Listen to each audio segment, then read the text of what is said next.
Hey everyone, welcome back to video number 3 in our series in a day in the life of a young living oiler. I'm Jen Southern, and I hope that you have enjoyed our first 2 videos. If not, if you haven't watched them, if you're on YouTube, they are listed here on the channel. In the class, you can find them in the class. The posts are numbered 1, 2, 3, in order, so you can easily find them. So right now we're going to cover how to use essential oils topically. So just like it sounds, it's just going to be on your skin. So what happens if, oh my, you've started using oils and now your skin is red and it's hot? So first thing, there are a few oils that are hot in nature. Oregano is one. And so sometimes if you put oregano right on the skin, it just might be too hot for your skin to handle. And so those are the types of oils that you would use a fatty oil, carrier oil with to put on your skin. But I would just use a test spot, test a little bit of the oil, like 1 drop of oil on part of your skin, and then you can find out how your skin or your body is going to react to it, because some people are more sensitive than others. I recommend either using a good coconut oil or the V6 oil that Young Living sells. And what I have found is that if I have a hot oil that is on me, I can put one of the carrier oils on after I've even placed it on my body, and it will help to cool it. So that's always an option for you as well. But there's another reason. If you are brand new to Young Living, you might be experiencing patches where it's red and hot. Have no fear. Nothing is wrong. The oil has just brought blood and to the surface, and it's really quick. It's brought blood up to the surface really quick, and it's causing like a friction.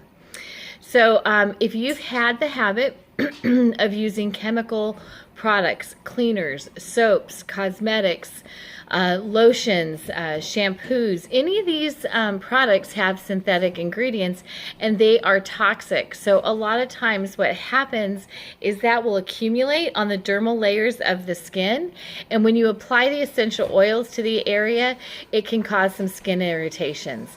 So the more oils you use and the less toxins that you use, you won't have that problem anymore. So you just want to as quickly as you're able, make those changes to the Young Living personal care products, and you would be able to have no reactions, because then your body will be rid of the toxins. But you're going to have to go through a little bit of a detox to get rid of those toxins. The next thing that we're going to talk about is massages and using them topically. So you can use your selected oil, and again, you can use whichever oil that you would like. Alrighty. So a lot of this, I'm not going to give you the exact oil to use. You can use your favorite oil. Use your reference materials to figure out which oil would be best for what you're trying to achieve. So you're going to put some some oils with a diluted, in a carrier oil to dilute them. So again, the V6 or the coconut oil, and you can use a jojoba or almond or olive, but my 2 favorite are the coconut or the V6. Then you're going to put 5 to 30 drops of the essential oil per ounce of carrier oil. And then basically the main job for this is just to make it easy to put the oils on. So you're not really diluting because you don't want for heat. You're really diluting so you can cover a large space. So if you're doing someone's entire back, you don't want to use all of your oils. This will help spread those oils and distribute them well around the body. The next thing that we're going to talk about is the raindrop technique, and that is a technique with a certain set of oils, and they're put on the spine and on the feet, and on the feet uses a VitaFlex technique. And then the other time that you can use them very well is a bath. And actually, let me just jump back to the raindrop technique. Many people on our team know how to do the raindrop technique.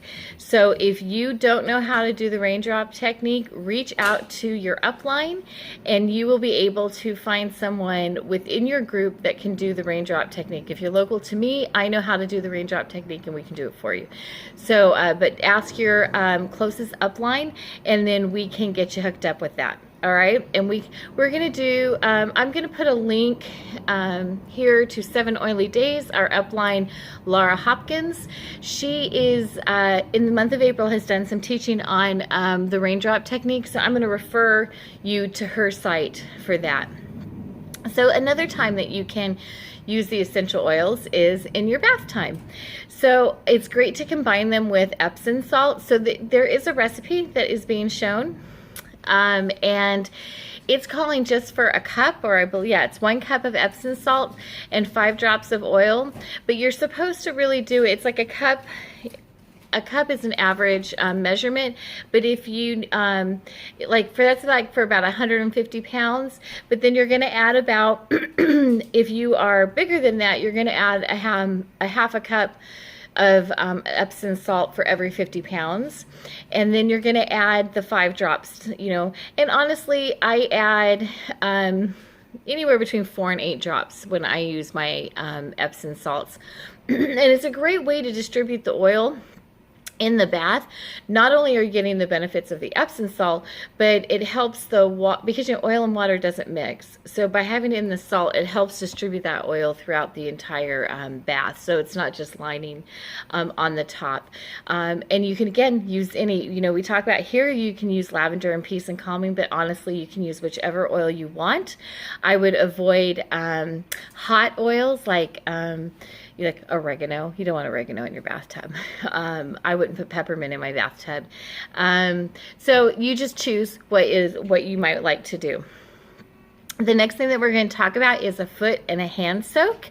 So a hand soak, you can do like hands and nails. I think of like, you know how like when we were growing up, they had like the palm olive dish soap hand soak.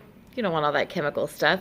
So it's super simple. Just put an ounce of V6 oil with some 5 drops of your favorite essential oil, and then add this to 2 cups of warm water, and you can just soak your hand and your fingertips in that until it cools.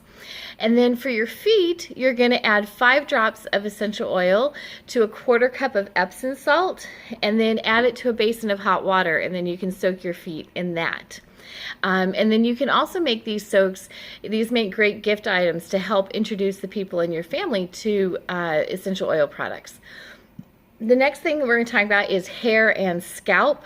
So you can do it for a massage, a hair and scalp massage.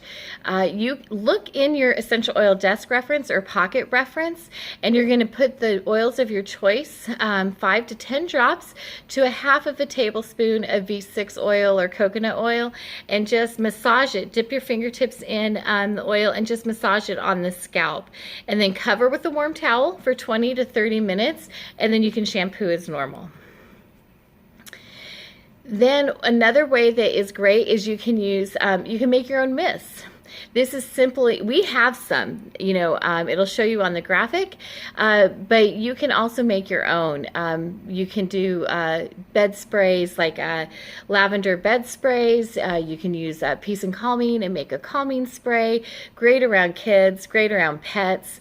So basically in a 2-ounce bottle, you're going to use distilled water and 1 tablespoon of alcohol, and you can use a lot of people just use a little bit of vodka in that, and then 5 to 30 drops of your favorite essential oil, and that'll get you all started.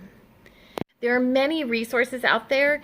One series called The Chemical Free Home by Melissa Pepping will give you all kinds of recipes. There are some recipes in Gentle Babies, there's by Deborah Rayburn, there's recipes in Nutrition 101, there's recipes in the Essential Oil Desk Reference, and then you can find some online as well.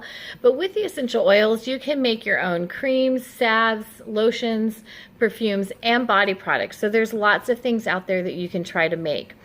So here you're seeing that we've got a mask that you can make. It's a honey mask, and this is great in case the Art Cream mask is ever out of stock.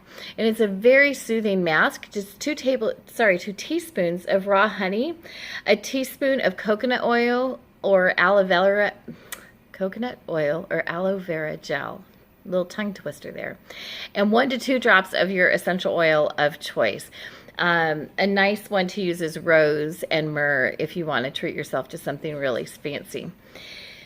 Another great recipe is for a salt and sugar scrub.